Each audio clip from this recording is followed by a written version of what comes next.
Yes, yes, yes. You are in tune to Ask. Hold on. Where's the music? Let's get this thing proper. Okay. That's proper. That's proper. Okay. You are in tune to Ask Rick. And I'm going to have to ask Rick. Yeah. So I think. Oh, damn. There we are. There we are. Let's get this thing. There he is. There he is. Damn, Rick. Rick is in the building. How you doing, Rick?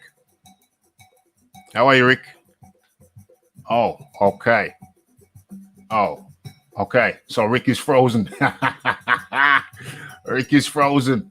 OMG. Rick is frozen. I'm sure he knows the routine. He's gonna drop out and then drop back in. You're gonna drop out and drop back in.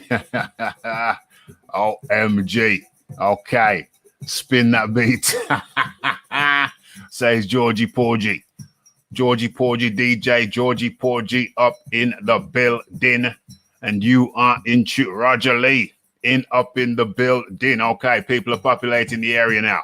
People are populating the area now. One by one. Announce yourself as you come in. And the name up. Okay, I see Rick. I see Rick there. But damn. I don't know what's happening with Rick's service. Rick, what's happening with your service? Don't tell me you're gonna. I'm gonna be doing this one solo dolo, Rick. OMG. Okay, but we're gonna crack on. I'm gonna crack on with the introductions, and we are going to have a good one. We're gonna have a good one, no doubt about it. Thumbs up, gang, in the building. Rick, I see him moving. Rick is moving. Is he moving? He's not blinking though. Okay, so we only have Rick sporadically. Oh, I think no. Okay, it looks like Rick's coming in and going out. Having technical issues over there, but we will. Yes, I see you, Rick. I see you. I just switched devices. I don't know what's wrong. I don't know. So who knows? I'm here. How are you? OMG. Well, I'll tell you what, Rick, you're here. You look a bit yellow. You look like you're suffering from jaundice, but we'd rather that than not have you at all. So if you got jaundice, Rick. Let me switch lights. That's the yellow light in this room. Hold on 1 second. Switch light right now. Sorry about that.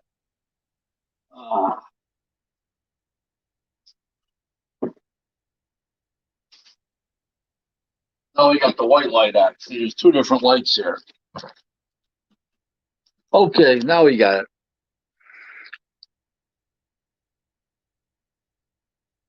I can't hear you. Hello. Okay. We're good now. Okay. We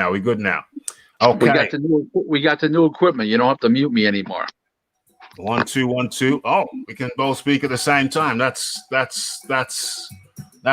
a relief. That's good. That's progress. That's progress. That is progress. But what is not progress is the fact that it's nighttime over here and it's sweltering hot. Raphie has had to depart from his normal de-rigger outfit of a t-shirt, and he's gone with the vest and the towel, looking kind of New York. We're doing it New York in the summertime, Rick. Yeah, it's hot in New York too. Believe me, it's hot everywhere right now. But in a couple of weeks, about a month from now, we'll be looking for it to be heat. It'll be cold. So what the heck, right? Exactly. Exactamundo. I'm not liking the towel. Let's get rid of that.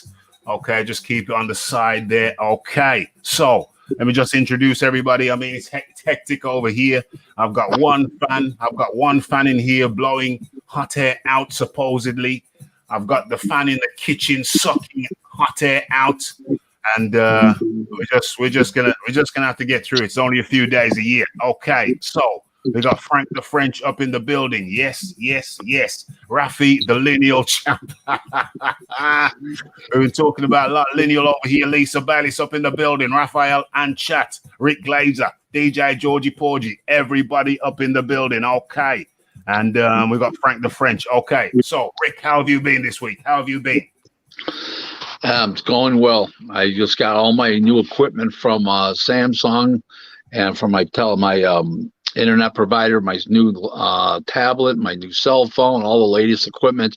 It should be within 24 hours or 48 hours. My new website will be launched. I've had the same website for 10 years, and I'm coming on with a corporate partner came on with me, and they're going to be advertising on the website. They're an internet. They produce websites and all kinds of internet. Marketing and everything. It's called MainStreetHost.com, and it's located here in the United States. They have 2 locations. Company's been in business 22 years. They got 200 employees, and they give you personal service and quick. I think they should be called Pronto. They're so quick, so they should call it Pronto. But it's all good, all good. Well, that's excellent. That's excellent. That's excellent. That's excellent. Yeah, it's been a busy week over here. Getting back to work and what have you. Although it's not full time, it's getting back into the groove of things. So I appreciate that. That's what's going on over here at Raphael Dawkins. That's why you haven't had a live for a couple of days. But we did go live. I think we went live about 4 times last week. Took Monday off, Tuesday off, and now this is the first live show of the week over here at Raphael Dawkins Combat Radio, and it is Ask Rick, and that's the show where you get to ask Rick Glaser live. You get to speak to Rick Glaser, ask Rick Glaser live. Ask him a question. Ask him a boxing related question, and I just hope I don't run out of answers. Well, there's hey, I can chip in. I can chip in as well, Rick. You know what I'm saying? I'm not a silent partner in this thing, Rick. Thank you for your assistance. Okay. Right away, bring the questions, bring the heat. Come on now, bring that heat. Yeah, well, I'm just doing my sound check first things first, Rick. You can't watch us the process, so I gotta do the sound check first. 1, 2. I can chip in as well, Rick. You know what I'm saying? I'm not silent. Yeah, that's good. That's good. Okay. So everything is, always got to check. You always got to check to make sure everything is in order, Rick. Otherwise, you do a whole show and you realize you're messed up. And we don't like that over here at Raphael Dawkins.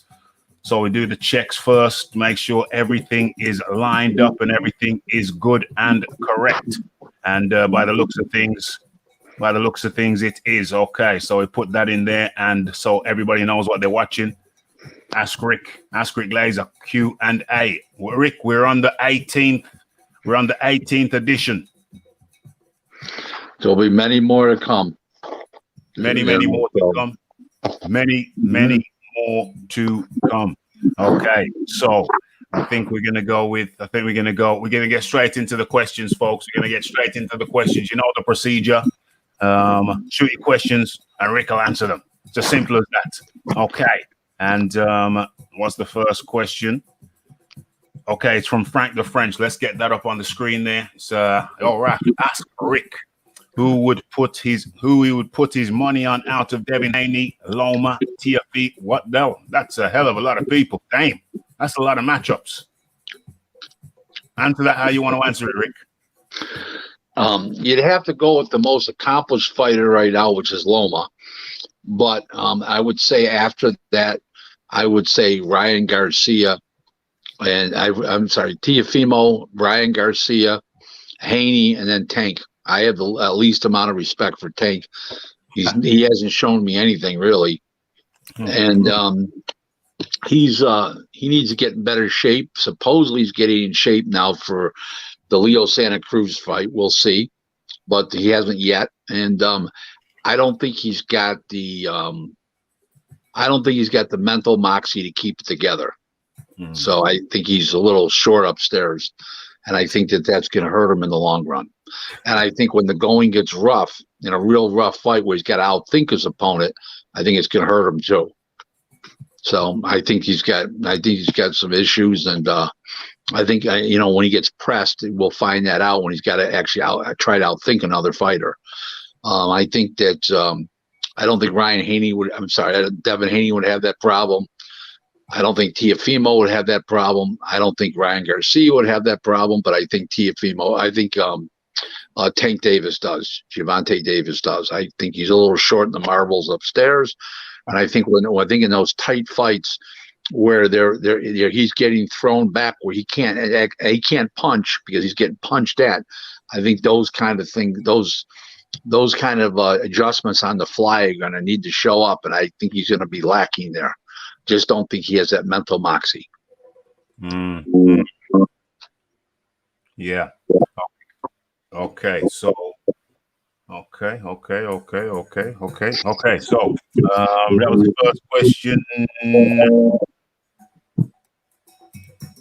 the first question. Let me see. Let's go on.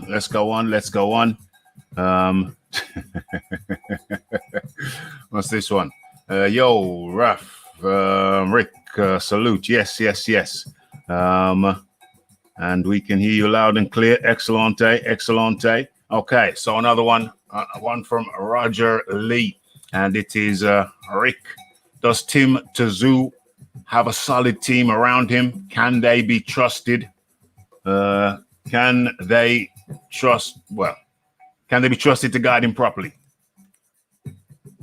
You had me muted again. Did you need to mute it, or was it accidental? Yeah. No, I needed to mute it. There was some There's some. Well, when you listen to it back after the end of the show, listen to it back and you'll see what I mean. Yeah. Really? Yeah.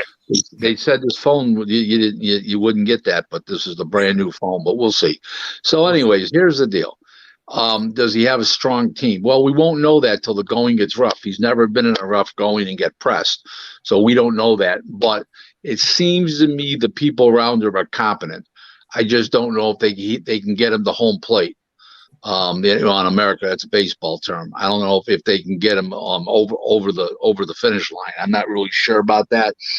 It's a funny thing when a fighter gets buzzed or he's not doing well in a round and he comes back to the corner, he turns around, goes back to the corner.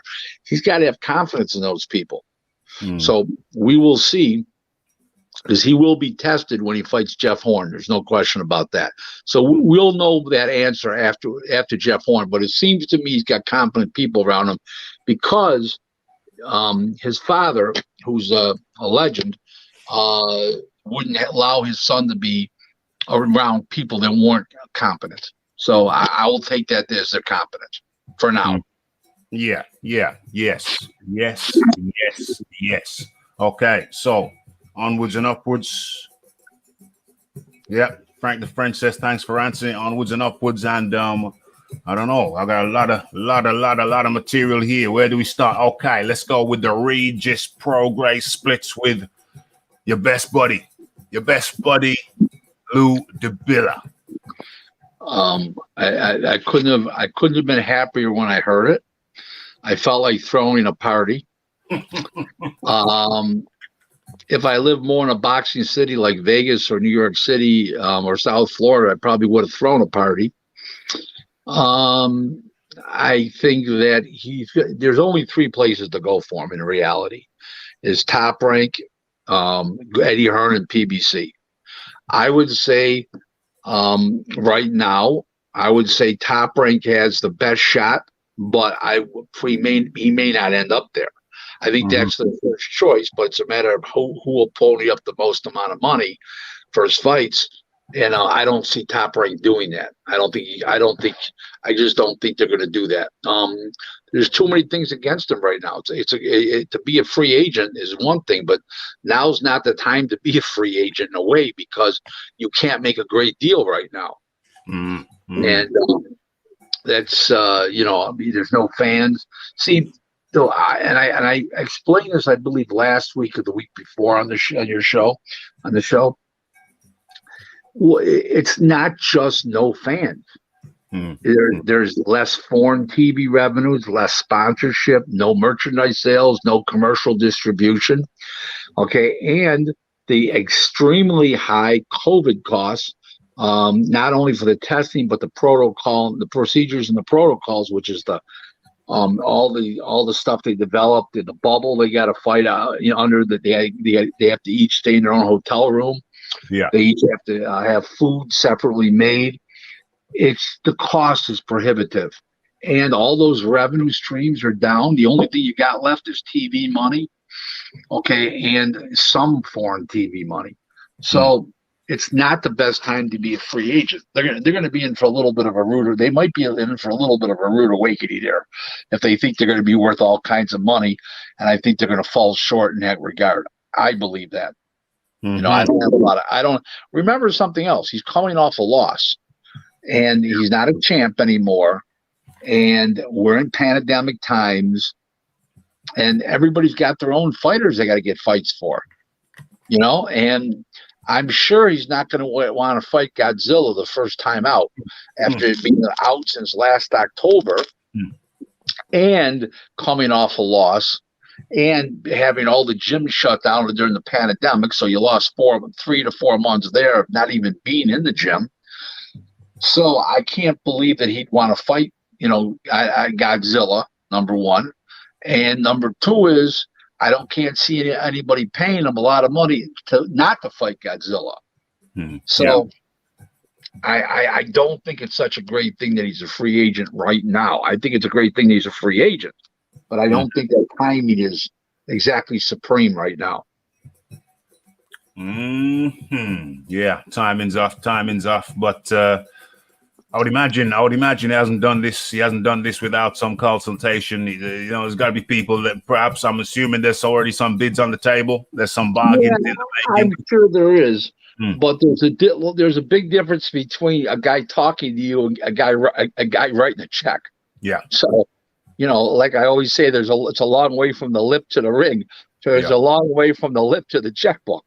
Yes. So yes. Same thing. Talk is cheap.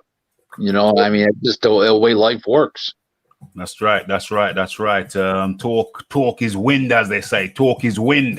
You want to see that cash money. You want to see the money in the escrow account, and better still, you want to see those zeros lined up in your own account. Okay. You're right. Yeah. So Navarrete Magdaleno first bid won by Top Rank. Well, they had no choice but to win it. They're the only bidder. It was impossible to lose. They didn't. They may have won, but they had zero competition. It was you know what? I don't know why it went to purse, because they had both fighters, so it didn't make any sense. But probably what happened, I didn't look into it, but I'm almost positive that Frank Espinosa, the manager, Magdaleno, probably wanted 500,000 or some wacky figure that it wasn't worth. So he said, "Okay, no problem. We'll have it go to first bid." Now we stuck with 100 a quarter.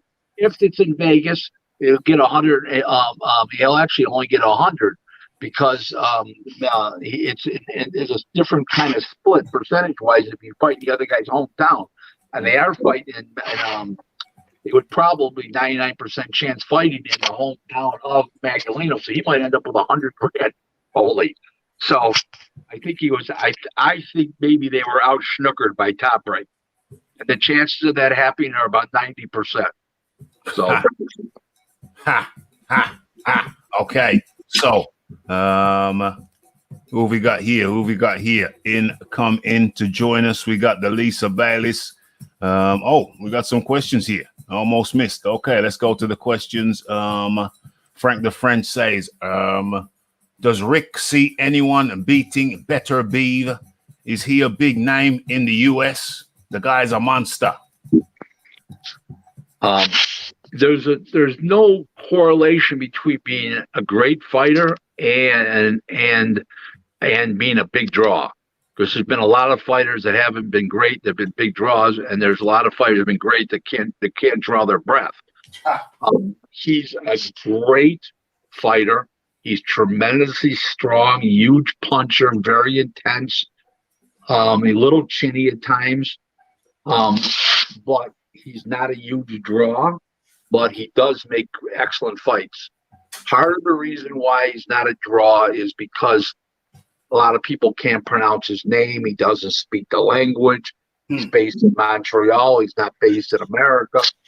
There's a lot of reasons why that he's not a draw. But he does make great fights. He's a monster. Nobody's beating Serbia right now. Now, Father Time's going to catch up with him like any other fighter.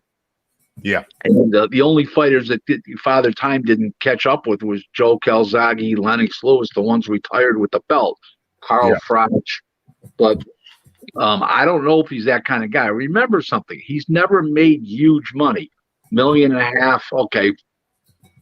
By the time you pay all your people, by the time you pay your taxes, there ain't a lot left there. So it's not. There's a lot of money left, but not enough to say he's financially well off after a few title fights. Yeah. So he's going to have to keep fighting. Lennox Lewis, Joe Calzaghe, Carl Froch, they made massive purses, so they can retire with the title. I don't think he's in that position, to be perfectly frank with you. I don't see it. So I think I think Father Time will catch up with him. Father Time is going to catch up with him. He's not a massive draw. He's good at what he does, but he's not.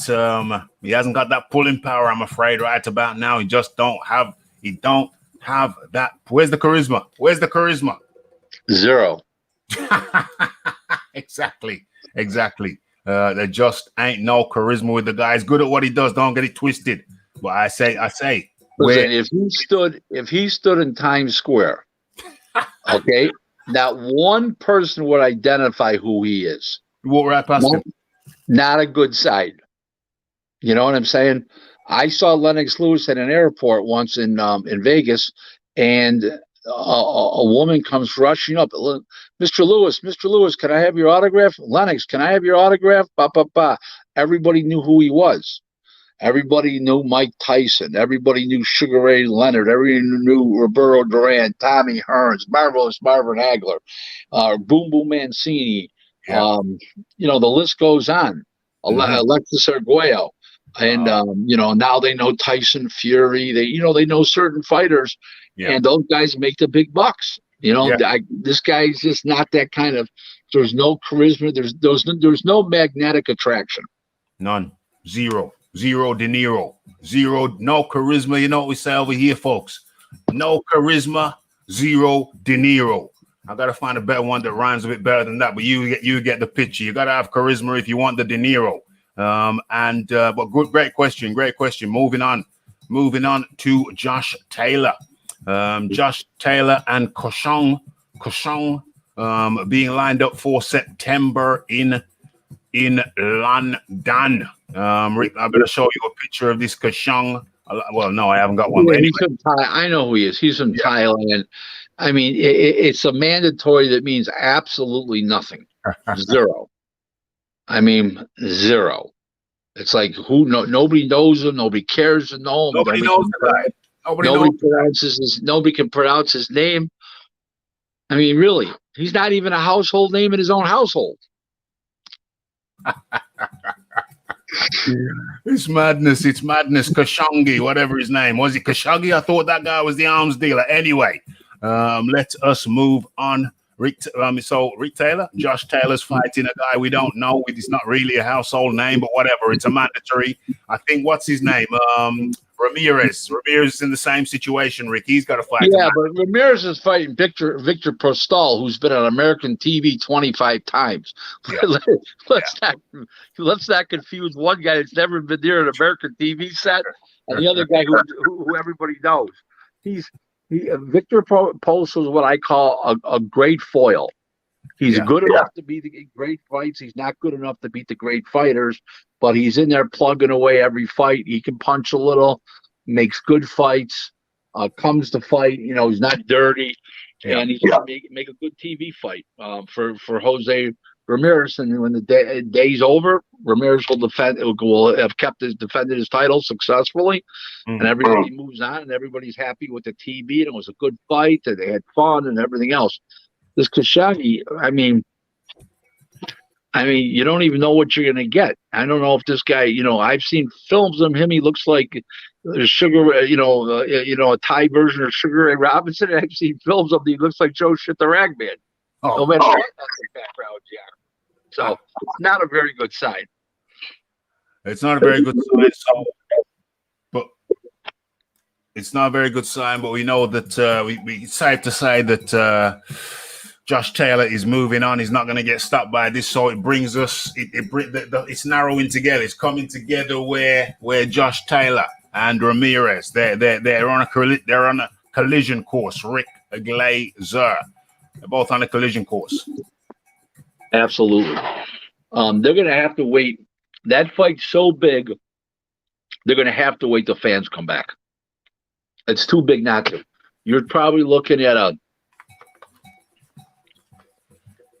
I would say $15 million gate for that fight, I would think. Wow. So, at least 12. You can't, It'd be impossible to do that fight almost impossible to do that fight without the gate. Yeah. So when would it happen? I don't know. So I think once the crowds come back, we've determined the crowds come back, and I think that they're going to do the fight. I just can't see them blowing all the possibilities of that fight with no crowds allowed. It wouldn't make any sense to me whatsoever. Just like Fury and Wilder. We've talked about 17 million at the gate the last time. How they're going to do that fight without the gate? Can't. Certain fights you can't. Well, let's talk about that. Let's talk about that. Since you broached this topic, we were going to talk about it at some point. Let's talk about it now. I'm sure you're aware of the. That situation. Hold on a second. I'm sure you're aware of the situation with Bob Arum. Bob Arum coming out and saying that Tyson Fury and Deontay Wilder is looking at pushing that fight back from December to February 2021. It doesn't matter. It doesn't matter at all. It's a few months. It's 2 month delay from December to February. What's the difference? 2 months in boxing goes by like the last time I looked at my calendar, it was March 13th on Friday. We're looking at the Showtime date. I mean, that was back in March, and now here we're in August, heading towards September. Boxing, 2 months is nothing. Yeah, well, unfortunately, Tyson Fury doesn't see it that way. Tyson says he ain't gonna sit out the whole of the rest of 2020. He wants a fight. He wants another fight in 2020 before moving into 2021. So over to you, Rick Glaser. As much as he's the world champ, and I respect him, there's too many other people that are brain trusts around him. That's him talking publicly. There's MTK, there's Frank Warren, there's Bob Arum. There's too many powerful guys around him. They'll have him under control. Trust me. Remember, they're paying him. He's not paying them. Think about that. OMG. Well, yeah, the little problem with that, Rick Glaser, is that he has another man in his corner by the name of Frank Warren and, Queensbury Promotions. Queensbury Promotions could do with a little pick-me-up right now, a little financial pick-me-up. Don't worry about Frank. Frank's doing fine. Believe me. Don't go by what you read, what you hear. Frank's doing fine. Frank ain't missed no meals. He's driving the same cars. He's living in the same mansion. Everything's wonderful. Frank's living a very blessed life. He's got his 2 kids involved in the business. He's got a great matchmaker, and Jason McClory.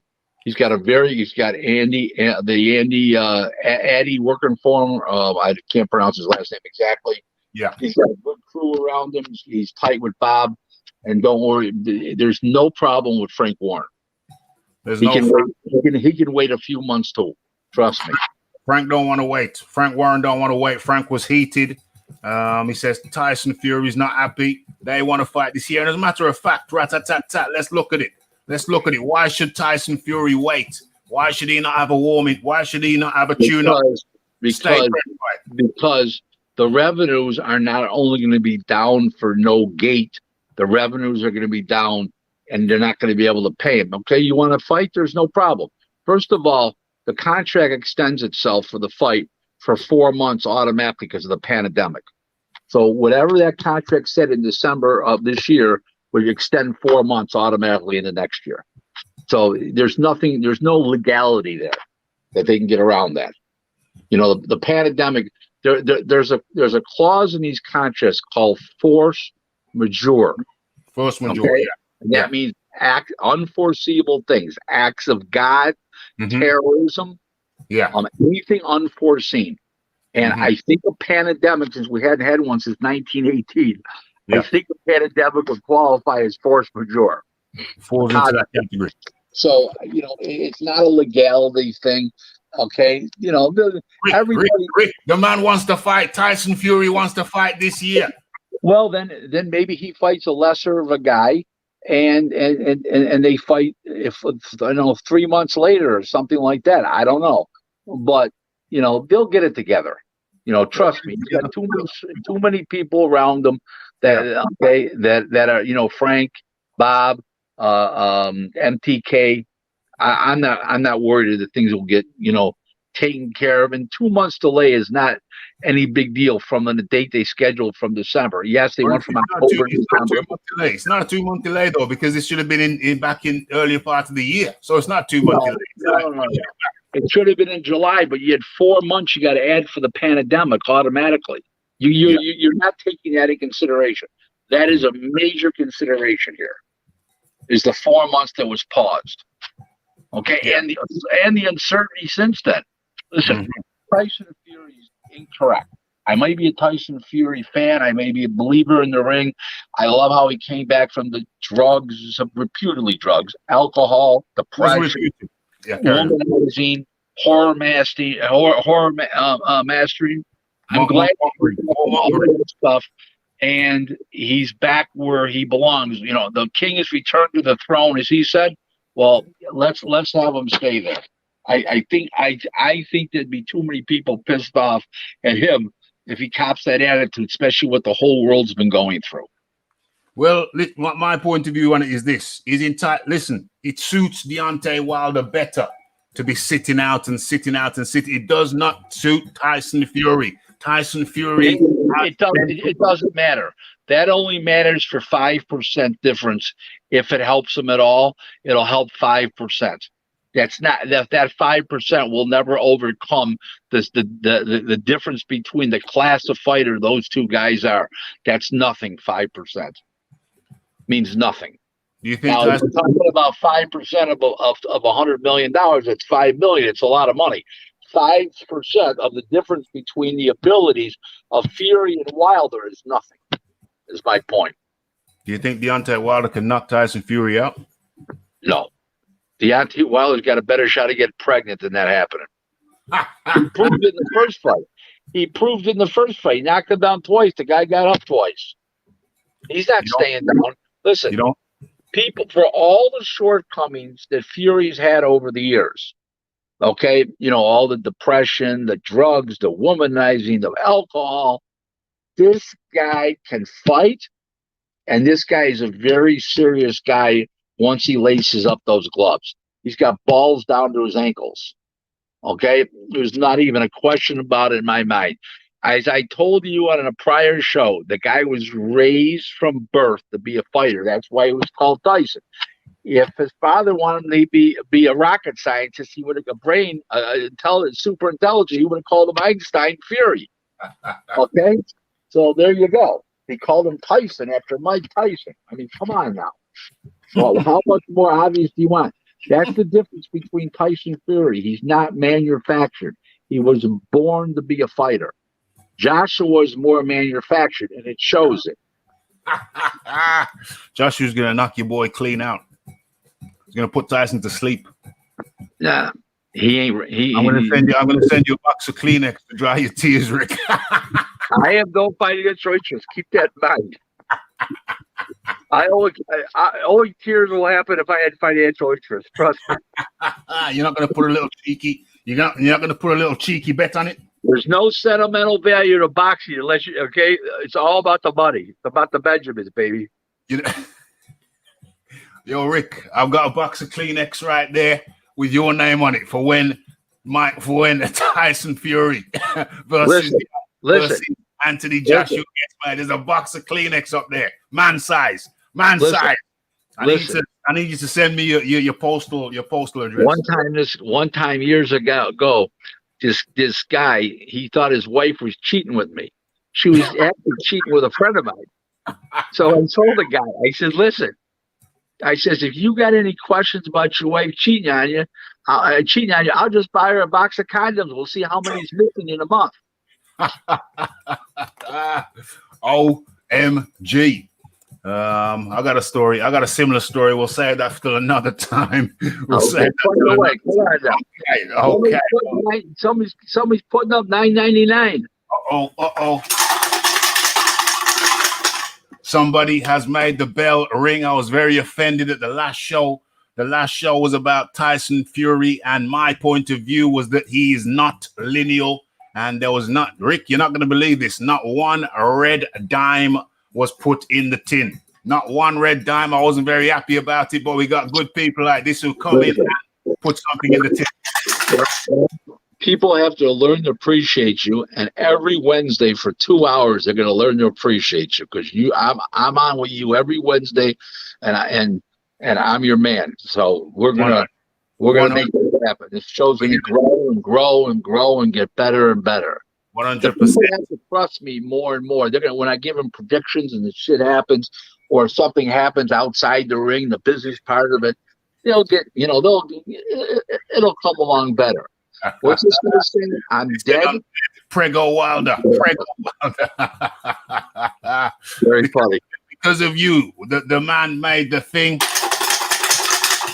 So I'm happy now. A little bit of appreciation, just a pound, just a dollar, just a penny. Just make sure you make the tin ring, and the Raphie knows that he's appreciated. The Rick knows that he's appreciated. Just show your appreciation. We like that. Actual facts. Boxing talk, Santos. Never, I don't think I've seen you around here, but much appreciated, much appreciation. And at that point, everybody in here enjoying the show, smash that like button, smash that subscribe button, and remember the Rick Glaser's contact details, social media, and mine. They can be found down below in the in the description box down below. Okay, and as we move on.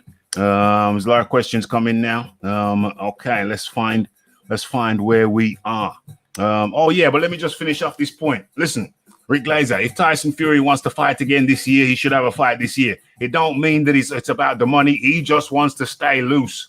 He wants to stay loose, stay fresh. It benefits Deontay Wilder more because he's injury ridden. He's injury prone. Tyson Fury wants to stay fighting, and he should get a fight if he wants to fight this year before he goes into next year. He'll probably have it in November. That gives him December, January. He'll probably have it in November, October or November. Remember, we're only in August, so what's that? August, September, October. He wants one in October. He'll be ready for February. Simple as that.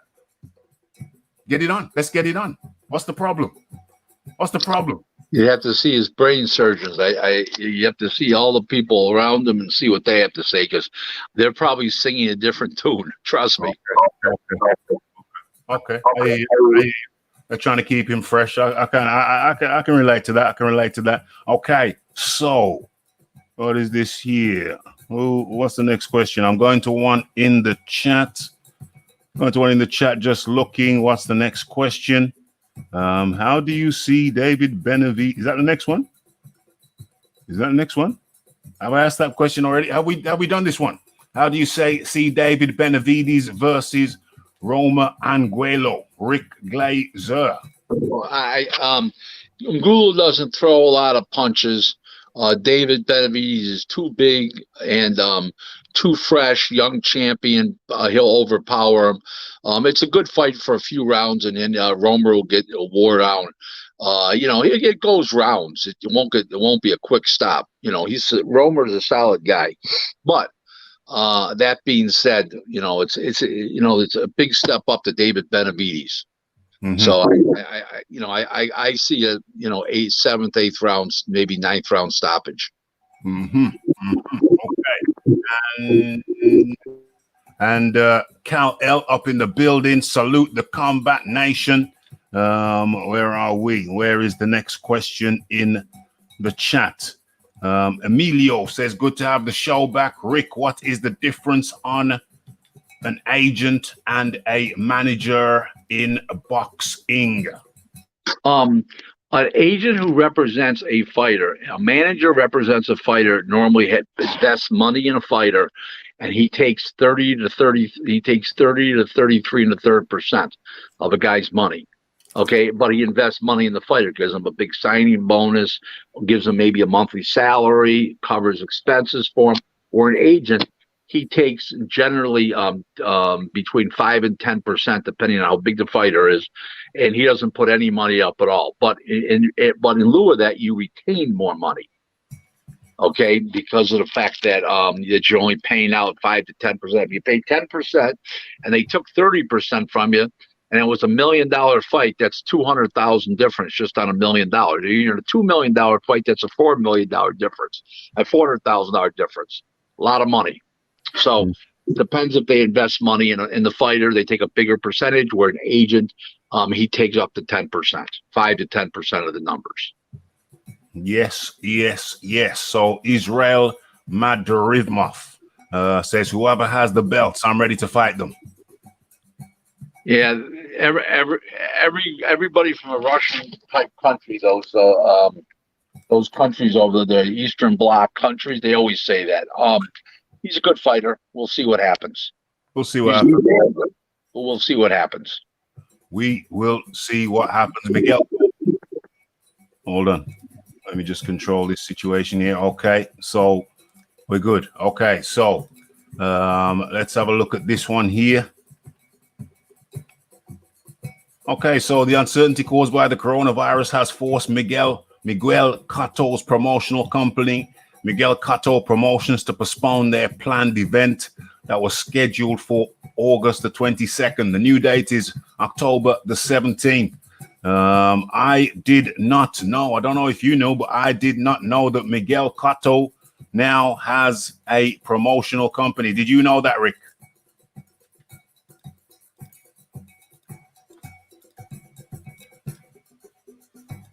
With Golden Boy, a whole bunch of fighters, and he does quite a few shows on the island in Puerto Rico. I can't remember the network he's on. His fighters on a network in Puerto Rico. I can't remember the name of the network.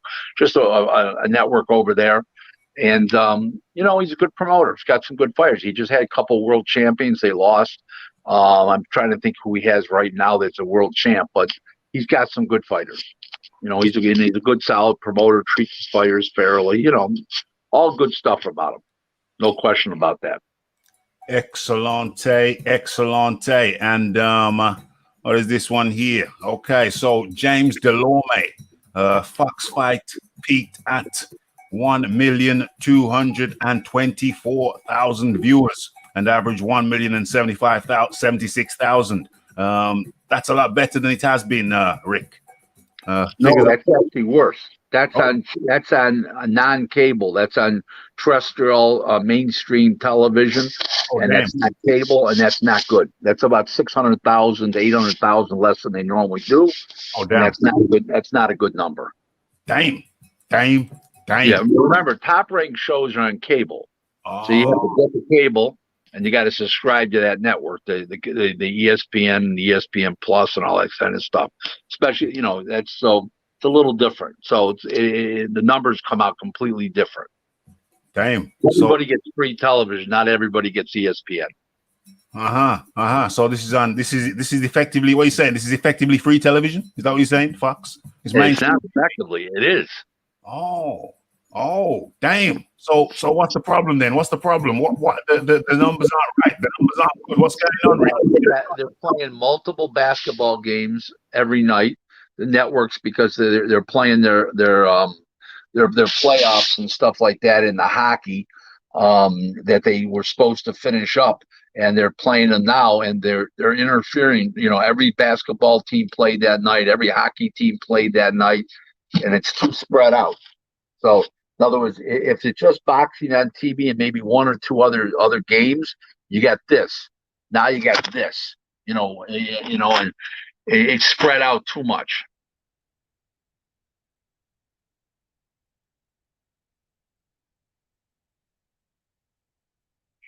Yes. Hello. How are you? I was muted. So what's the solution? What's the solution? The numbers aren't good. Well, the numbers are gonna improve when the basketball and the football don't play. I mean, the basketball and the hockey don't play all those playoff games on the same nights. You know, the playoffs are what everybody looks forward to in all the sports. So you don't have any real big fights. I mean, what's Delorme and the guy he fought there, whatever, James, Jamal James. James, yeah. What do you mean? They're not exactly household names. They're just fighters, just fighters. If those were household names, you'd have a big, you'd have millions of people paying attention. Like it was a Pacquiao or somebody like that. But just a guy like that, those guys are a dime a dozen. Dime. Okay, so it looks like we're gonna have to wait till the big names come back before we get big numbers. That's just the way it is. They're just warming in, and we welcome in everybody new who's just come in. Remember to hit that like button if you like what you're seeing, like what you're hearing. Of course, this is Ask Rick on Raphael Dawkins Combat Radio, Boxing Talk with Raphie, and in comes the prudent man, and Frank the French is up in here. Neil Dennis says Queensbury is not doing fine. You can see their accounts. No money in there. Listen, don't believe everything you see, hear, read. Everything is fine. Okay? They're making millions of dollars with Tyson Fury. They're making money with all their shows that they get with air on the ESPN Plus with the rights fees, and they're on BT Sports.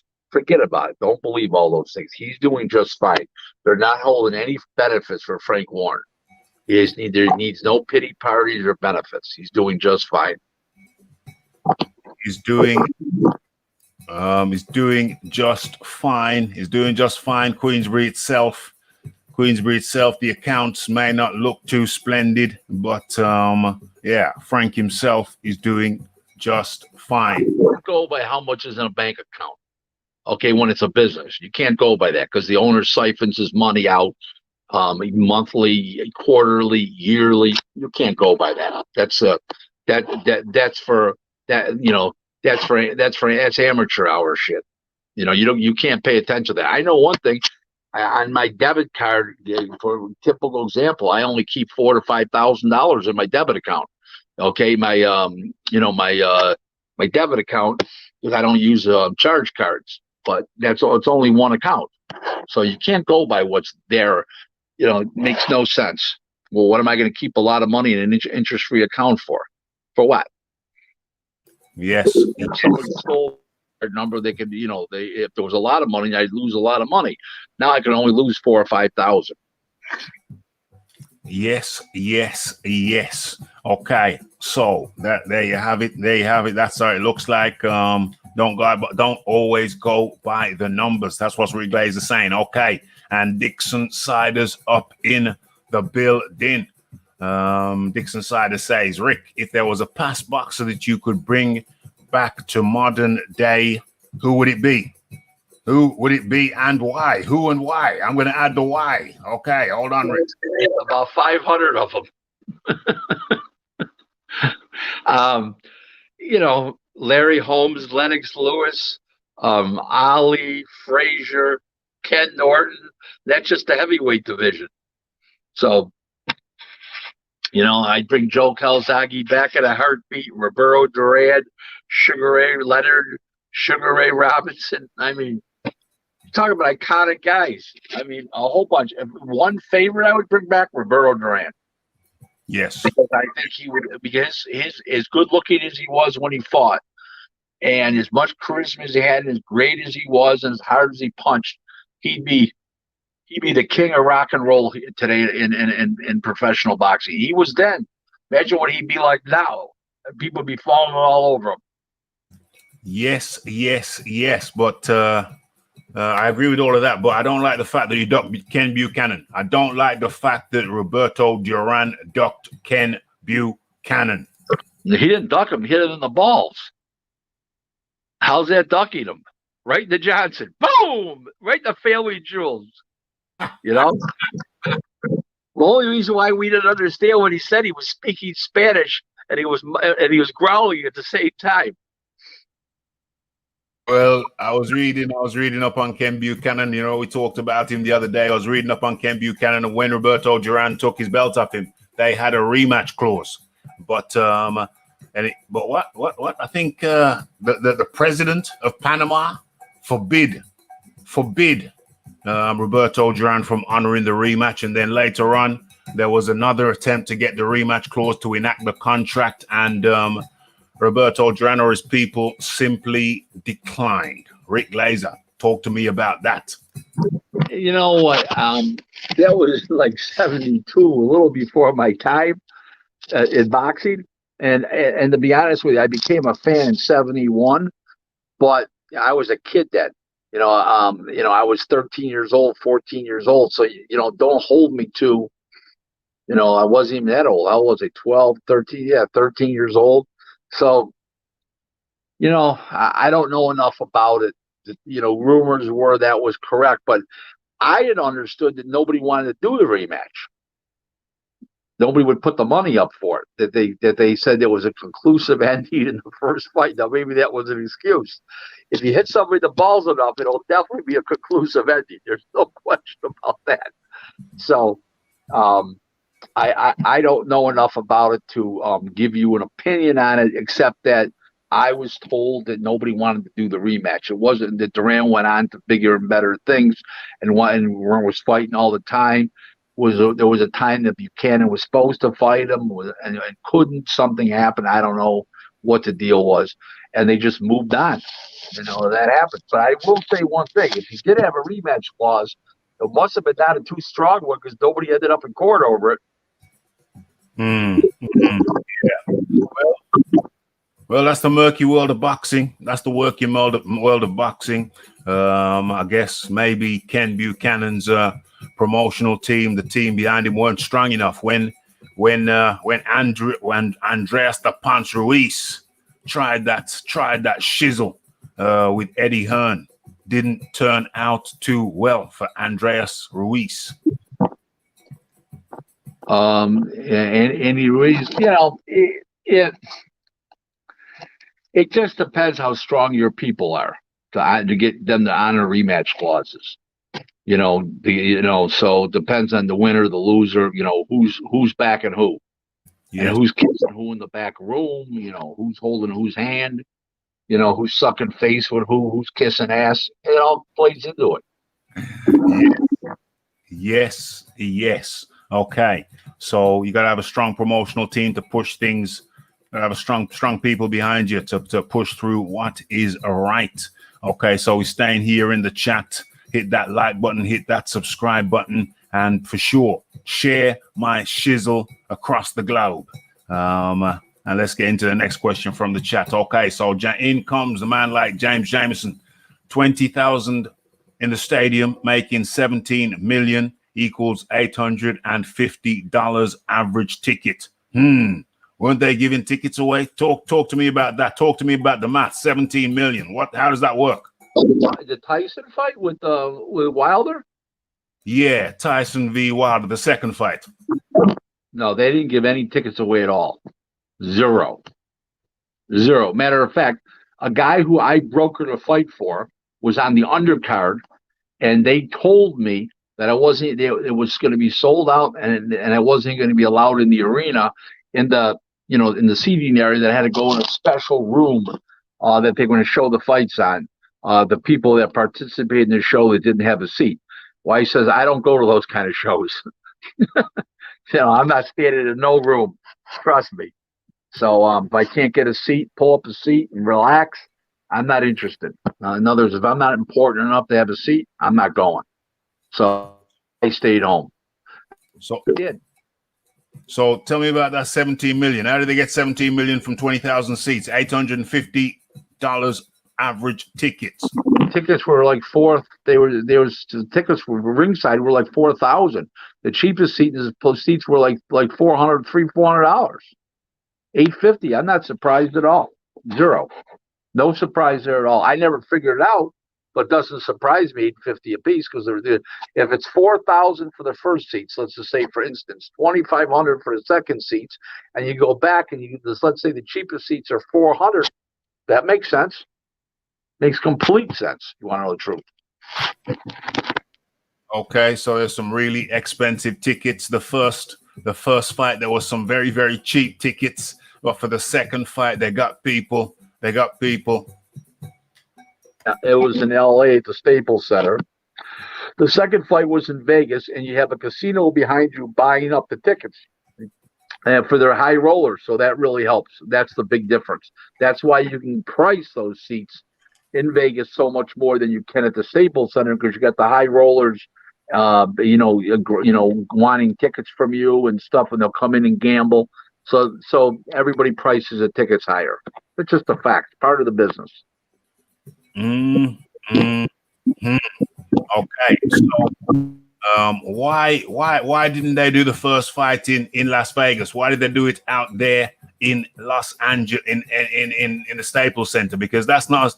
I looked at the map. I was going to go to that fight, and I looked at the map. I looked at the map of California. I looked where the Staples Center was. I looked where the potential hotels would be, and that area is not a touristy area. It's not very touristy. Why didn't they have the first fight in Las Vegas? Rick Glaser.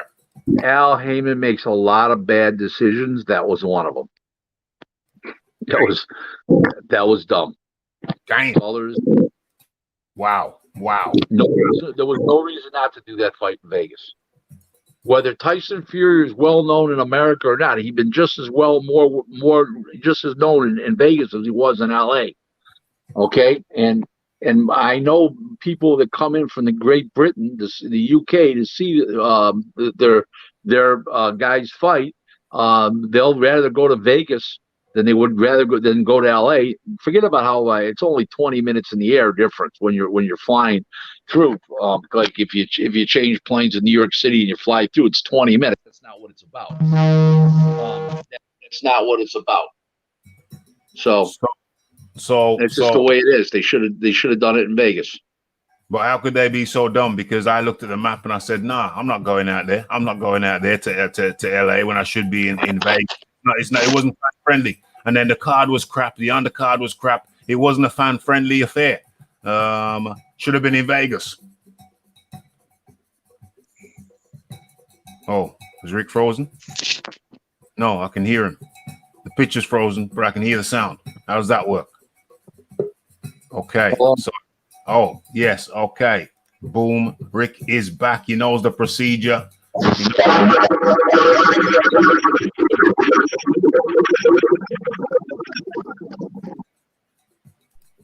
Okay, I think that's because. Hold on a second. Let me get that one out of there. So your sound should be okay now. 1 2 1 2 1 2 1. Yeah, I can hear you. Don't worry. Okay. So I'll line up the next question. Where are we now? Okay, let's scroll along. Actually, let's go to one from my list. Navarrete, yeah, we've already done that one. With Josh Taylor, we've done that one. Frank Warren says, Fury is not fighting White. He wants Joshua. White can fight Daniel Dubois. Frank Warren, very, very cheeky chappy. Glaser.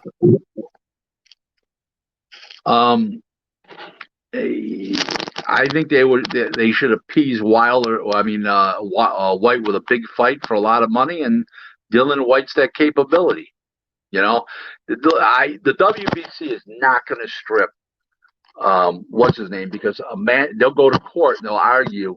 I'm talking about Fury and Joshua, Eddie Hearn, the whole crew, that a mandatory that a unification based on the Ali Act takes precedent over a mandatory. Yeah, typical. They can stick that mandatory up their ass right now. Everybody trying to overstep. Everybody trying to overstep Dillian White. I hope justice is served. 1,000 days. 1,000 days. Justice needs to be served. They're not going to stop. They're not stopping the biggest fight of all time, the biggest heavyweight fight of all time for Dillian White. Forget it. Especially he doesn't have Eddie Hearn in his corner, because Eddie Hearn is furious. Joshua's going to look Eddie Hearn straight in the eye and says, "Whose side are you out of here, bro?" So that ain't happening. He doesn't have enough backing. Well, I hope he gets some extra backing from his legal team. I hope his legal team is all the backing that he needs, because fair is fair. They let Tyson Fury. Hold on, Rick. Hold on, Rick. Hold on. Can't hear you. You're muted. They let Tyson Fury come back in, leapfrog him. I don't see why a guy who's coming back off a drug ban should be leapfrogging anybody. But then we thought some justice would be served further along the way, and Dillian White has not got his justice. So I hope that all the backing that he needs is in his legal team. I hope so. But you want to say something on that, Rick? There's too many factors against him. Too many factors against him. I'll leave it like that. His promoter won. His own promoter. So. We shall see. We shall see, but it's interesting perspectives. I think that's the general consensus that you're saying anyway. People are saying, hold on, Rick, you're muted. Hold on. Yeah, okay. The funny part about it is I don't see Wilder. I don't see a White beating Fury. So they just want to run to a Joshua fight because there's a lot more money. In reality, White's not beating Fury. White's got a better shot of beating Joshua. Okay, even though they fought already. Okay, I know that, but he's got a better shot of beating Joshua than he does of beating Fury style-wise.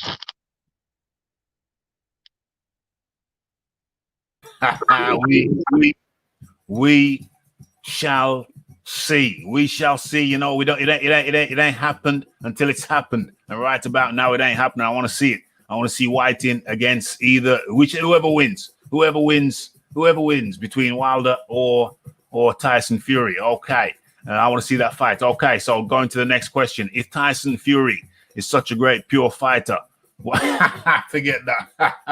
Okay, answer that. I'll answer that question.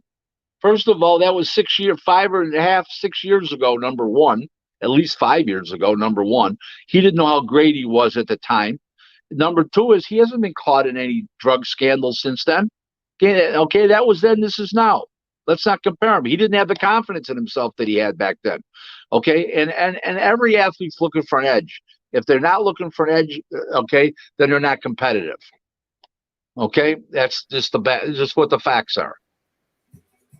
Okay, so Rick Glaser tackled it. Was 5 years ago, where it was 2015, February 2015, when he popped dirty for the Nandrolone, and now, so it's 5.5 years ago. 5.5 years ago, he ain't done nothing since. Rick says, forgive him, forgive the man for his transgressions. I'm not saying forgive him, okay, because but listen, that was then, this is now. He didn't know how great he was at the time. If he was on drugs, what he was or wasn't, I'm not battling that. The question was, he's a drug cheat. Okay, that was what the question was. So even if he is, this is 5 years later. Let's not confuse issues here. Let's not confuse issues. And strange things happen. Strange things happen in the world of boxing. Plot twist. Dillian White sparks both Fury and then AJ. We don't have to worry about that scenario. That ain't happening. He's not beating Fury to get to Joshua again. They've already fought. Okay, I'm not saying that White couldn't beat Joshua, because Joshua is chinny and White is buff, but he ain't beating Tyson Fury. No way, no how. The style dictates it. Forget about the chin. The style dictates it. OMG. Lisa Barris, I'm not stalled on Fury, to be honest. Lol, the wild boar. Where are we? Dixon Siders says Rick is the Don of Dons. Should have had a part in The Godfather. Maybe Godfather 4. Rick, would you be open to a part in The Godfather? Okay, so listen, I'll tell you what happened. Okay. In 1989, I got indicted for, I talked about it on the show. Maybe they don't know. I got indicted for racketeering, bookmaking, loan sharking, extortion, mail fraud, odometer rollbacks. I was a one-man crime wave. So the reporter comes up to me after the what's the name for a quote. Okay, the reporter from the local newspaper, the big regional newspaper, he comes up to me for a quote, and he says, Mr. Glaser, can I get a quote? I says, yeah, you're doing a hell of a job for even asking. After what you just heard that I was all about. He like he saw a ghost and walked away. They said I was violent, dangerous, and settled all this abuse and violence. And the guy's asking me for quotes after I was just indicted and facing 89 years in prison. Guy's got balls, don't he? OMG. Okay, so I think that's a yes. Rick would be open to a role in The Godfather 4. So long as the price is right, of course. Time is money. Okay, so let's stay with the chat. Let's stay with the chat and see what they got. See what they got now. This is good stuff as I eat my steak and wine. Thank you very much, gentlemen. Enjoy that flute of champagne, old chap, me old bean. Okay, so look who we have it amongst. Man, Tampa's finest. What's up, bro? The Red Glove Militant. He's back. We missed you last week. Where you been? I was asking about you. I was very concerned. If you don't come back, I'm concerned. I always say to Raphie, when we talk on the phone or we text each other back and forth, Red Glove Militant, where is he? He's amongst the missing. If I had your name, I was going to look at the obituary column. I'm glad to see you're on there. Column. Come on. Fire Red Glove, ask your questions. Come on now. You always ask questions. Come on now. Red Glove Militant has joined us. Very good of you, the Red Gloved Militant. Okay, and let's get into the next one. Good to have you, Red Glove. Let me read this first before I put it up. Okay, so Rick, what did you make of the Fox BBC viewing figures the other night? Way more than ESPN has been getting. You kind of touched on that already, but you can touch on it again. It's apples and oranges because of the fact, first of all, Top Rank shows had a $750,000 budget. Okay, that show the other night was more expensive than that. Number one, way more expensive than that. Number one. Number two is yet another issue was one is on terrestrial TV, which is the Fox, and the other one's on cable. So it's not a fair comparison. Top Rank's numbers were good for what it was, and those numbers were bad compared to what they normally are, because nobody knew the fighters and because of the if you're going to pull away from NBA basketball over here in the playoffs and hockey, you gotta pull away from something that's a name, something that you can give them the people they can bite into. Jamal James and Thomas Delorme, what's biting into that? Except their managers taking money out of their purses. Come on now, there's nothing there. OMG. If you ask Rick a question, he's going to give it to you. Both barrels, if needs be. Okay, so what's this one? This is from Roger Lee. What does he say? Rick, what's your prediction for Broner versus Red Catch? I don't know. 2-shot fighters, nobody cares. I don't know. It's like two guys that are going to take shots. Is that fight official? They're talking about it, but the problem is Broner wants millions of dollars, and they're not going to let him fight Red Catch for millions of dollars. So they got troubles there. We'll see. But it's 2-shot guys. It's too hard to say. It's completely 2-shot guys. One guy's completely shot, and one guy's completely gun shy. Mm-hmm. So, yes. Where are we? He has a new prospect making a debut soon. Was supposed to fight in the Olympics this year. I don't know who you're talking about. Actual facts. You don't mention the names. Is Rick paying the time? Oh, this is interesting. Is Rick paying for the Tyson versus Jones nonsense? No. Capital N and capital O. No. They pushed that thing back, Rick. They pushed it back. Yeah. Somebody asked me would I pay for it if I had a financial interest in it. I says no, because I'd want my check in advance. Okay, out of that. I mean, these one-off promotions never work. Okay, there's always problems. People don't get paid, and I didn't know about that, and he didn't know about that, and you dealt with 3 guys down the road, and 3 guys back, and you didn't deal. I stay clear of all those messes.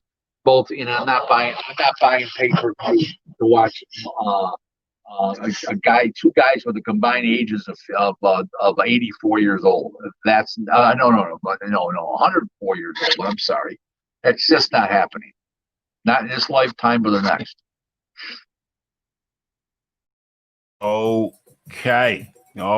So let's go to keep your questions coming, folks. Let's go to a couple of mine. So it was recently announced that on August the 29th, the WBA Super Welterweight Champion, Erisandi Lara, will take on Greg Vendetti in a Fox televised live card. How do you feel about that, Rick? Vendetti's a joke, an absolute joke. It's a travesty. It's the 2020 version of Danny Garcia versus Rod Salka.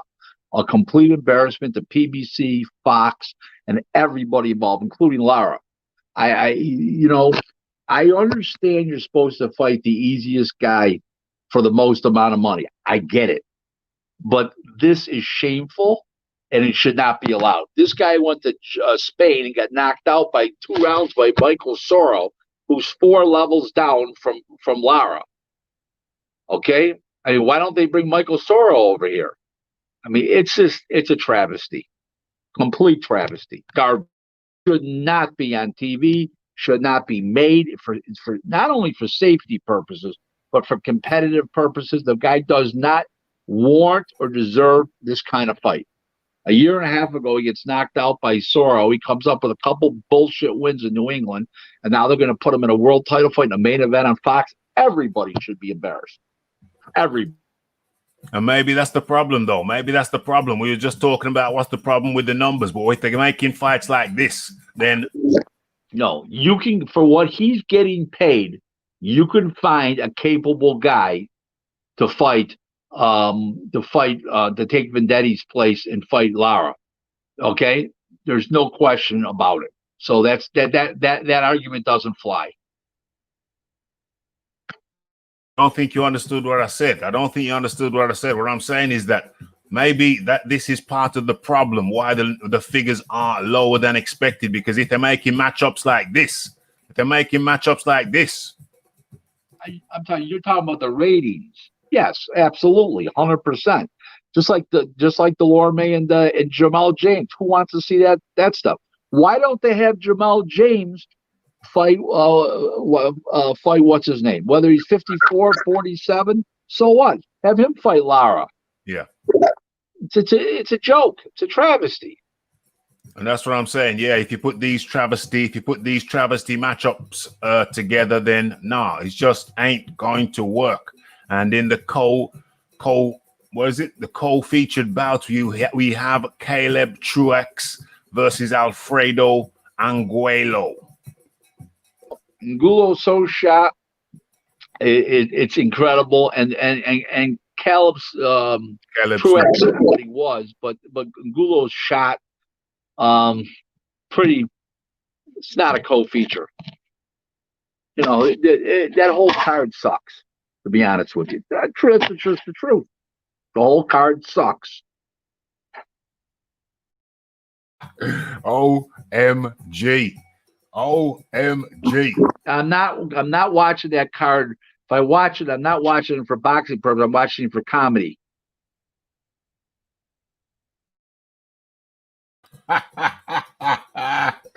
Oh gosh. Oh gosh. Okay. So you asked for it, folks. You asked for it. This is what you get when you ask a question to Rick Glaser. You get the answer, mate. You get the answer. And it might not be the one that you may want.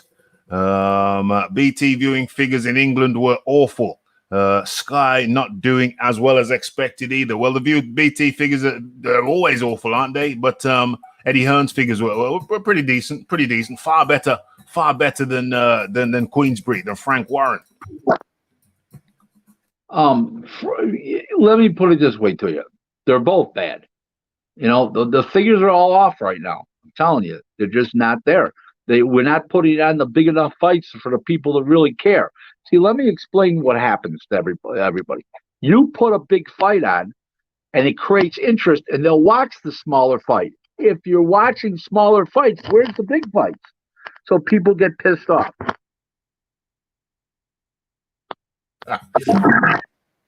Yes. Okay, so let's get back in the chat and have one. Let's get one or two from the chat. Okay, so let me read this one first before I put it up. You can see the accounts. It's okay. That's going back to the Frank Warren thing. Well, yeah, I mean the Frank Warren thing. Yeah, the accounts don't look good, but I think what Rick is saying. Well, let Rick say what he's saying. That's no bearing on a man's personal net worth and a man's personal success. How much he keeps in his business account. I keep 4,000 to 5,000 in mine, and what's that got to do with it? It's nothing. So, you know, you protect yourself. It's from liabilities, and you protect yourself from lawsuits and garnishments and levies and judgments and all that kind of stuff. I mean, it's common sense. Well, you think Bob Arum? How much do you think Bob Arum keeps in his account? If they need 20 million or 10 million or 5 million, then he'll deposit it. You know, they're called wire transfers. All right, now, fireman, big up Raph and Rick. Good, he spells good. Okay, big up the fireman, the Red Glove militant, the Uncle Burnt apostrophe, all up in the building. And remember to smash that like button if you enjoy the show. Hit that subscribe button and hit all the good buttons. Hit the share button for sure, and hit all of the buttons in the description box. The good buttons. Rick Glaser social media is in there, as is mine. So hit all the good buttons. Okay, let's stay with the chat. Let me find where I am. Oh, there we are. Okay, where's the next question coming from the chat? How do you see the Formella versus Porter fight going down? Another joke fight. Another joke. What? Why would a Porter was just life and death with Spence? Why would we want to see Porter and Formella? America's never heard of this guy. This is not what sells. Was there any public demand? Did anybody call? We want to see Formella and Porter. There's no public demand. There's none. None. Nobody's asked for that fight. Okay? Put him in with a hard-nosed American welterweight, or a Canadian, or a Mexican, or a guy from the UK. No, nobody's, and people know who they are in the UK and Mexico. Who's ever Formella? What does he mean here? It means nothing. Never been near an American TV set. Who cares? W-E. Who cares? Who cares indeed? James Jameson says, I'm Scottish and Ken Buchanan was getting well beat. Roberto had way too much for him. Well, that's why there was never a rematch. There was no demand for it. Nobody asked for that fight again, and that's part of the reason why there was no rematch. I'm sure Duran was never afraid of anybody, guys. He had balls. He had the biggest set of balls in the history of boxing. Okay? So why did he Ken Buchanan his balls then? His balls were so big. There was no intent to do that. There was no intent. He pulled his head down at an angle, and Duran got lower with the punch. It happens all the time, really. Whether the ref saw it or not, that's a different issue. Okay, but listen, He was a good champion, a great champion, Ken Buchanan. He lost. He lost.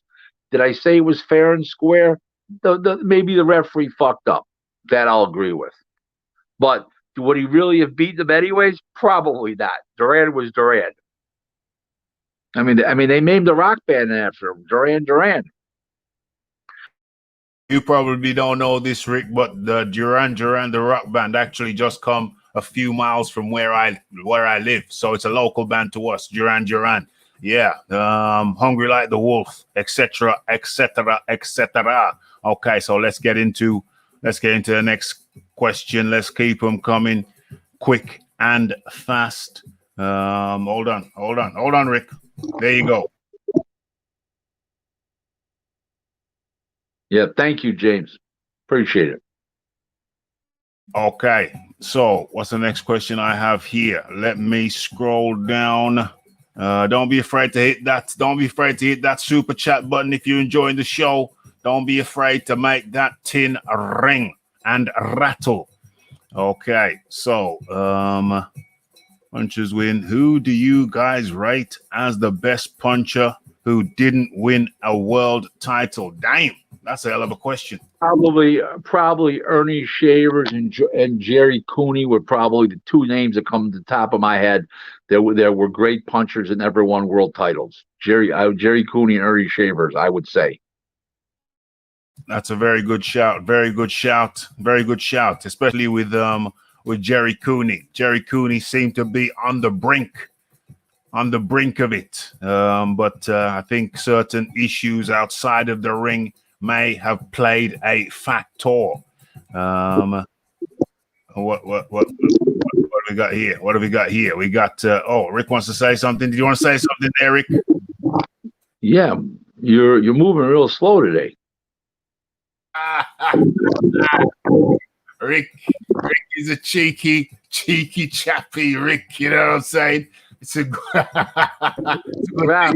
it must be the heat, the humidity there. You're moving real slow. After the show's over, take a cold shower. Real cold. Rick, just because you like to do everything fast, my friend, you know, there's some of us who like to take our time and do the job properly. That's my response to that, Rick. You know what I mean? I'm not 2-minute wonder, Rick. I'm not 2-minute wonder, Rick. Listen, we're not talking about sex here, guys. You know what I mean? Okay, guys, rated as the best punchers who did well. Okay, we did that question. Yeah, we already done that one, Rick. We already done that one. So uno momento. Who's this here? What does he say? Rick, do you admit that Tyson Fury is not a pure fighter? I guess Jarrell Miller just don't know how great he is yet. Oh, that's a comeback to you, Rick. You're talking about completely apples and oranges. Complete apples and oranges. Tyson Fury is a great athlete, got super fast hands, very limber, very mobile, and slick and smart. And he's got eye scope this wide. We're talking about apples and oranges here. Miller's never beat anybody in his life. This guy's already beaten Klitschko. This guy he beat Fury. He beat what's his name, Wilder twice. I mean, the first time was a robbery. So no matter what way, it's a different league altogether. Jarrell Miller, please. I mean, come on. You're talking about apples. Another thing is, Tyson Fury did not take a steroid. Tyson Fury supposedly took something to enhance his endurance. The other guy took steroids and something to enhance endurance. So apples and oranges. What Tyson Fury took can't hurt the other fighter. What's his name took one of the things was steroids can hurt the other fighter. Tyson Fury tested positive for the steroid nandrolone, Rick. So nandrolone, that's a steroid. It's a steroid. You can't get around it. But if you're saying that Miller took more compounds, then yes, I would agree with that. But let's not get it twisted. Nandrolone is a performance-enhancing steroid. Right, but it's to increase your wind. It's not to increase your physical strength. What I'm told. That's what I've been told about the various ones, and that's the one that comes up that increases, it expands your lungs and stuff like that. It's a performance enhancing drug, yes, but it's not a true steroid where it makes you physically stronger. It will help you win and carry you through a fight better, no question about that. So, performance enhancing drug, but let's not compare Wilder and Miller, because even if neither of them want steroids or any kind of performance enhancing, Fury'd slap Miller around like a wet noodle. Okay, well, I'm gonna have to respectfully disagree with your assessment on the nandrolone, Rick. As far as I'm aware, it is a steroid which increases strength as well as stamina. But what I'll do is I'll make a mental note to look at the properties of nandrolone, and I'll probably drop that as a video. Okay, but as we move on, Big Boys Boxing says, did everyone realize that wild boar in the UK have been extinct for almost 100 years? Okay, well, that's informative. I guess they're gonna say they shipped it in over from France. Okay, and Ruben Guerrero is up in the building. Does Rick think Lou's being left in the lurch now that Regis Prograis has left him? No, he was paid off for the one fight. They had an amicable agreement, and he was paid off for one fight. And they did a buyout. They had one fight left. They weren't re-signing him. He's got no TV. He's a putz. Everybody knows it. Yes. And as we move on, and I'm going to share this one so you can get some visuals on your screen. Where are we now? Boom. Okay, so Ryan Garcia, Luke Campbell deal has been reached in principle. WBC purse bid delayed. What's all that about? Purse bid delayed. What are they talking about? Rick, help us out. What it is they stopped the purse bid from happening yesterday. They told Mauricio Suleiman, the president of WBC, that they have a deal in place, but the minor details were not straightened out. So by next Tuesday, they have to submit everything to the WBC completed with a date and everything else, exact date, the TV, the and everything else, and both sign contracts and everything. Then there's no purse bid next week. It's just a formality. That's what they do. So it forces everybody to make the deal this week. If not, next week, next Tuesday, they go to purse bids. So it speeds up the process. Speeds up the process. Okay, so what do we have here?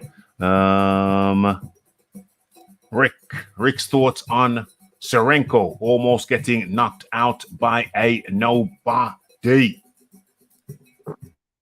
I don't even know who that is. Who's Serenko? Is it spelled right? Who is he? Not sure who he is. Hello?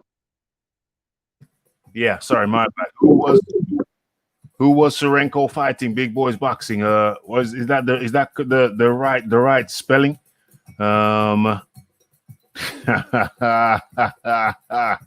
Okay, I'm just seeing something made me laugh here in the chat. Old school Raph word Gabaggio. Yeah, I bring that word up from time to time. Nigel Dennis says, Rick, what the hell is going on with the WBA? Tank versus Leo. What weight is the fight at? Why two belts in two different weight divisions? 30 pounds. I can't believe Gervonta Davis is going to make 30. He's going to be too weak. He'll come in at 33 and have to pay. The promotion will have to pay, what's the name, $1 million. He'll try to get it from Tank. Tank will balk, and he'll weigh 33 or 34. Something's, it's all phony. It's typical BS. There's no reason to fight for the two belts. You fight for the 30-pound belt, the 35 is not on the line, and it forces them to make 130, or everybody walks away. Now the 35 pounds belt's gonna be on the line. A very ugly situation. Yes, yes, yes. Ugly situation. Let's move on to the next intangible. Boxing news is up in the building. How do you do, intangible? Good to have you up in here. Everybody, don't forget to hit that like button if you like. Hit that subscribe button. Don't forget to hit the share button and spread Raphie's shizzle across the globe. Let's fertilize the earth. Let's do this. We can do it. Okay, so what was this one? What was this one here? Look how old Lara is now. Imagine he got the Canelo decision and Paul Williamson's decision too. Paul Williams decision too. I first of all, I didn't think he beat Canelo, and I didn't think he beat Paul Williams. So I don't know what he's referring to. If my mother had balls, she'd be my father. So I didn't either those fight. They were close, but I didn't see him winning. Don't forget, judges don't give you points on sizzle, give you rounds on sizzle. They give you points on steak. Canelo brought the steak. Lara brought the sizzle. Paul Williams brought the steak, and Lara brought the sizzle. That slick shit only goes so far. The judges see through that shit. So yes. Yeah. Hold on. You still talking? Hold on. Fury 2-0 against Wilder. Yeah, officially he's 1-0-1. Okay, but those fights, like I said, if my mother had balls, she'd be my father. OMG. Rick shooting from the hip as per usual. And another one from the chat. What does this one say? Rick, who do you think Shakur Stevenson will be fighting next? I don't know. I have no idea. I haven't heard anything. I know it's going to be at 130 pounds or thereabouts. It's going to be in the what do you call weight class. It's one of those things I don't know, but it'll be in the 130-pound weight. He might weigh 32, but it'll be in the 130-pound weight class. So, but I don't know who will be fighting. We'll see. And the guy wrote something about there's $6 million in the hole. Doesn't mean anything. I don't understand. Are they taking Frank Warren's personal money out of his personal accounts to pay the $6 million? Are they selling their houses and their Rolls Royces and Bentleys? No. Are they laying people off from Queensberry? No. Don't go by that, folks. Okay? Thank you. Yes. I thought his name was Formella. It is indeed pronounced Formella, but the Raphie likes to put his own spin on things, and so certain things may not be pronounced in the manner to which you are accustomed to. Okay, so hold on. Rick's coming in. I wish we didn't have to pronounce his name at all, because if we didn't, he wouldn't be in the fight. He shouldn't be in the fight. Dame. We can call him Baby Formula. Okay, I tell you what, we'll compromise and we'll call him Baby Formula. Okay, so do you guys see the zone lasting in boxing a long time with the way they are apparently or allegedly bleeding Mo Nye? They will stay in boxing, but maybe with more or less Oscars fights in America and Eddie Hearn's fights only over in the UK. I think there's going to be a big split there, as far as like they're going to give Eddie maybe let's say 12 dates a year over there, and the two Joshua fights, 2 Canelo fights, and 12 dates a year for Oscar over here, and the combination of those is 28 fights a year. I can see that happening. I can't see them paying those millions of dollars to Eddie for those phony fights Eddie puts on. I mean, like Luke Keeler and Demetrius Andrade and all that garbage. Some of the like I've said in the past, Julio Cesar Chavez Jr. and Danny Jacobs, $10 million. Chavez, Mikey Garcia and Jesse Vargas 9.7. That's just for the main events. Just overpaid for this garbage. Terrible shit. Okay, so I think the answer is yeah, they're gonna stick around. We'll see. I don't wanna paraphrase what Rick said. You heard what he said. Make of that as you will. Okay, so where are we here? We got the Gucci Kid up in the building. Says ask Rick if he agrees PBC are putting the best cards on. The best cards the rest of the year. Top rank or Matchroom UK or USA. Ask Rick if he agrees PBC are putting the best cards on of the year. I will agree with what they have scheduled right now. They are the better fights, but Top Rank hasn't rolled out their fall schedule yet. Number one. So I don't know what he's talking about. They got great fights August 22nd, August 29th. They haven't rolled out their fall schedule. What's his name's put out all these fights all in advance already. So Top Rank's going to counter with their fights, and their fights will be excellent. What's better that PBC is going to do the Loba and Lopez? Now we know that's going to happen. You know, what's better than Oscar Valdez versus Michelle Belcher? What's better than Magdaleno Navarrete? So Top Rank's just getting to that. Number one, okay. Number two is nobody stepped in the ring yet for PBC in those big fights. We got COVID happening. We'll see. We shall see. David Tua has to be up there as one of the heaviest hitters who never. I agree, but it's a funny thing, you know.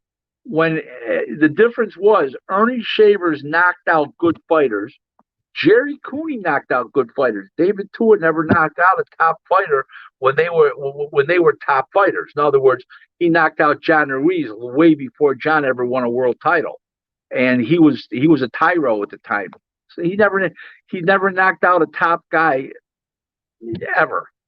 So every time he got in with a top guy, that's why he had 5 or 6 career losses. He got in with 5 or 6 guys that they couldn't knock out, and he didn't know what to do. So he obviously wasn't that hard a puncher. I mean, Lennox said his punching power is overrated. Lennox fought him.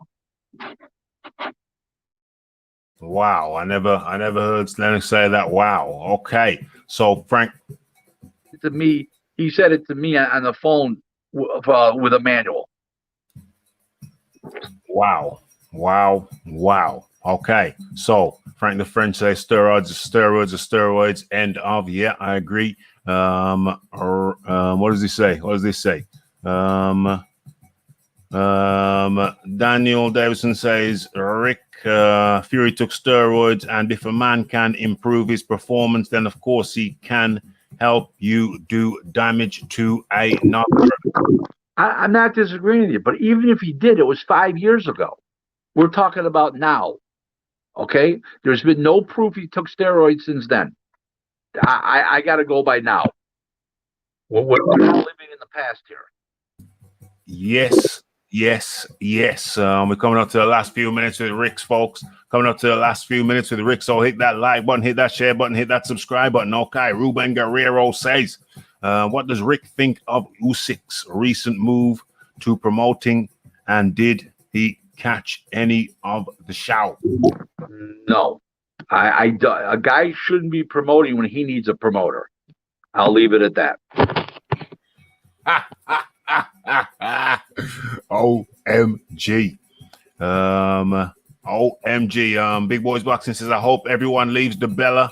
I always thought he was an imbecile or an idiot, even before I knew Rick's history with him. Okay, well, real quick. I put it up on Twitter last night, whatever. I saw it. And a great story. So DeBella leaves HBO. He opens up a boxing office in New York City, DeBella Entertainment. And he flies. I'm coming to see him in New York for some boxing business and with other people there. He sits down with me, talks to me about hiring me. So when he told me how much I would be getting paid, I said, Lou, I make more than that independently without a boss. And why would I take that job to make less money and to pay those big expenses and having to move to New York City and pay those big rents and everything costs a ton in New York compared to Buffalo where I live? Why would I do that? So when he goes out and hires this other guy, who is a capable guy, don't get me wrong, I like the guy, and somebody said in front of a group of people, how come he didn't hire Glaser? Oh, I'd never hire him, he says. There you go. Thank you. That's not good. That's not good at all. That's not good. Not so good. That's not honorable. Yeah, I ain't gonna say much more about that because it ain't good. It ain't good at all. But Nigel Dennis asks, Rick, what is your opinion of Rolly Romero at 135? Think he could be a champion? Looks like a big puncher. Does he beat Martinez on Saturday? He should beat Martinez on Saturday. He's a very good fighter. He can punch.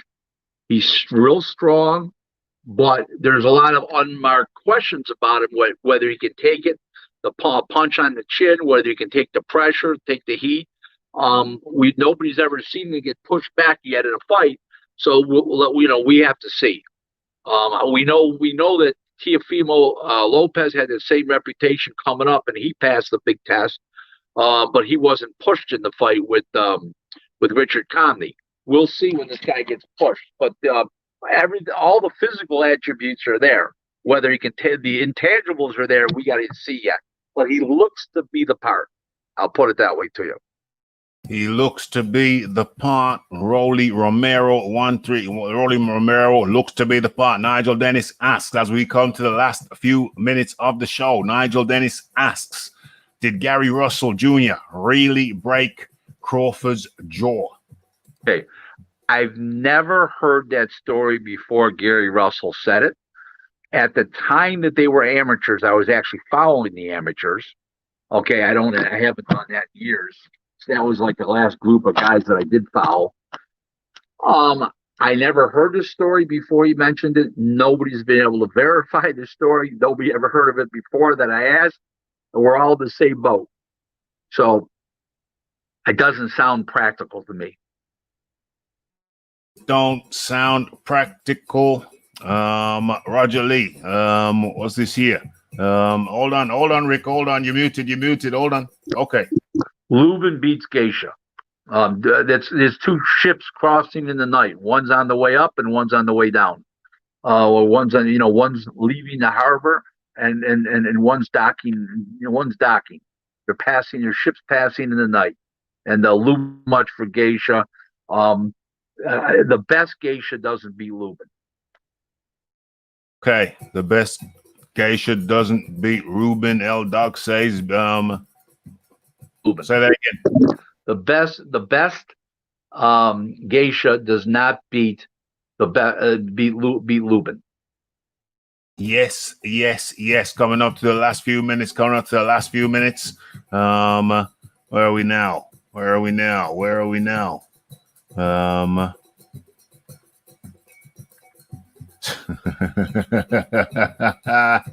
Definitely built safety net. Anyone? Should Antonio Tava be first ballot Hall of Fame? Well, everybody's talking about steroids and what's his name. Now you're talking about Tarver was caught 3 times at steroids? Please. And lost his job because of it? Forget about it. Not a fucking prayer. OMG. What I think it's a really good fight. What's this?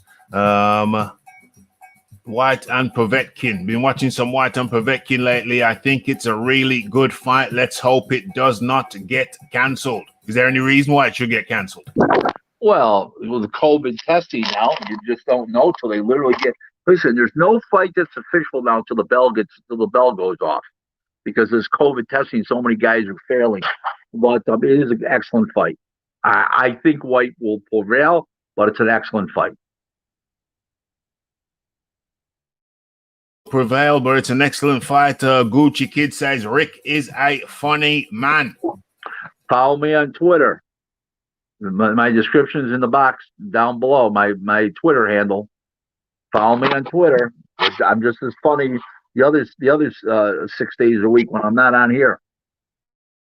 And that brings us hold on, that brings us to the end of another one. We're dying to get off, Raph. The only time I'm dying to get off is when I'm hungry. I'm not hungry today. I can go all night doing this. This is great. Raph, of all the guys, I really like your show as far as your questions and your format. You're a great host, and I like a guy who Brendan Taylor. He's very good too. Okay, exceptional. Okay, and I like the other guys' shows, but you guys are like the cream of the crop. Okay, so there you go, Raph. I look forward to next Wednesday, same time, same place, more questions, but hopefully better questions. We need those questions, Raph. They got to shake that tin and put that money in the coffers, Raph. Don't forget to shake the tin. Don't forget to shake the tin. Yeah, Brendan Taylor. Congratulations to you, Brendan Taylor. I know you listen to the show. So congratulations to you on your 30,000 subscribers. Been doing it for a long, long time. So congratulations to you. And more on this topic right here. Thank you very much to Rick Glaser. Thank you for your kind words. And thank you, and accurate words, I believe. And thank you for being here for the people, for the Raphael Dawkins Combat Radio people and everybody else. It's open to everybody. Everybody come on in, tell a friend, to tell a friend, to tell a friend. Spread the word about this show, because we get Rick, Industry Insider. We get him here every week for 2 hours. And he gives us the inside lane to the point where I'm even thinking like an arranger now. I'm thinking from a promotionals point of view. We get the inside scoop right here on Raphael Dawkins Combat Radio for 2 hours every Wednesday evening. And it's good stuff, man. It's great stuff. Rick's description, all of Rick's details are in the description box down below. Hit him up on Twitter. Follow him on Facebook. Wealth of Knowledge every week at your disposal. Rick Glaser, thank you very much. Same time, same place. Thanks for having me. Boxing enthusiasts, boxing fans around the world, the UK. Some good fights coming up this weekend. We're going to see, hopefully. Let's all make it happen. Next Wednesday, 9 o'clock in the UK, 4 o'clock on the East Coast, 1 o'clock on the West Coast, 3 o'clock Central Time, and 2 o'clock Mountain Time. We got that, Raph? Got that all locked down. We've got that all locked down. And this is where it happens. Rick Glaser, same place, same time, next week. And that was Rick Glaser. And that's awesome. That's awesome. Yes, Rick bringing the funnies. Rick not holding back. Not holding back one tiny bit. And yeah, we've got through it. We've got through another one. And much appreciation to everybody who came and spent some time with us over here at Raphael Dawkins Combat Radio for the show Ask Rick. Okay, well, as you know, the COVID era, people are getting back to work. I'm back at work. So, I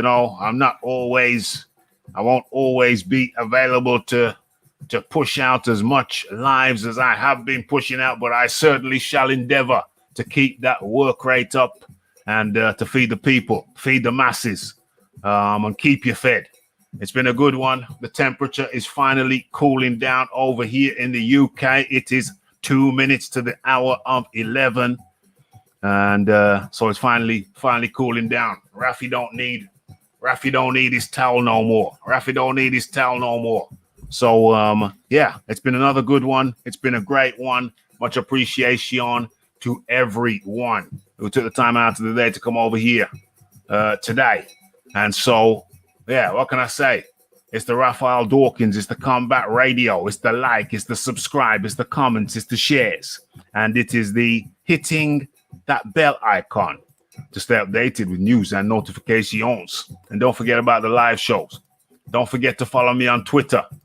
And yeah, going live multiple times per week. So don't touch that radio. Don't touch that knob. Don't touch that dial, because we'll be feeding you right throughout the week. And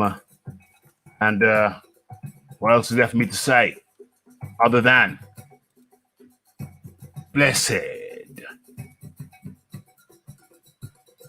Hold on, uno momento. There's one thing I forgot. I almost forgot. But we can't go out without going out properly. We got to bring in the butler. We got to bring him in to see us out properly. And let's see if I can line this up. The music stops, so this is the perfect timing. And last thing for me to say is blessed.